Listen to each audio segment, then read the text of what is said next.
হাসরের ময়দানে আপনি বুঝবেন।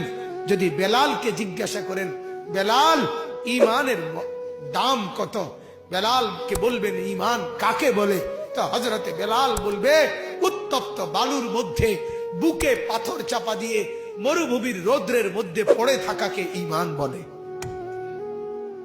খাব্বাবকে বলবেন, খাব্বাব ঈমান কাকে বলে, তো হযরতে খাব্বাব রাদিয়াল্লাহু তাআলা আনহু বলবেন কামারের দোকানের জ্বলন্ত লাল কয়লার মধ্যে নিজের দুই পাশের কোমরের গোশত খুলে খুলে চর্বি সহ ফেলে দিছে আমার মনিব ঈমানের কারণে।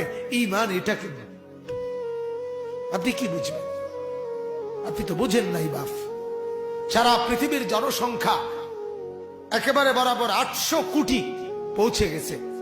800 কোটি মানুষের মধ্যে 200 কোটি যদি ইমানদার হয়, মুসলমান হয়, তা এখনো তো এই মুহূর্তে 600 কোটি বেঈমান পড়ে আছে।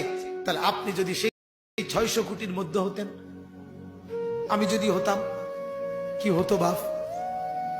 মৃত্যু পর্যন্ত যদি কালেমার সন্ধান আমি না পেতাম, মৃত্যু পর্যন্ত যদি আমি মুমিনের পরিচয় না পেতাম, আমার অবস্থা কি হইতো? আমার কবর কি হতো? এজন্য এটার চাইতে দামি কোন সম্পদ আল্লাহর কসম দুনিয়াতে আর কিছু নেই। লা ইলাহা ইল্লাল্লাহ এই কালেমার সর্বনিম্ন দাম, সবচেয়ে কম মূল্য আল্লাহ যেটা দিবেন কালেমার, সেটা হলো 10 দুনিয়া বরাবর জান্নাত দান।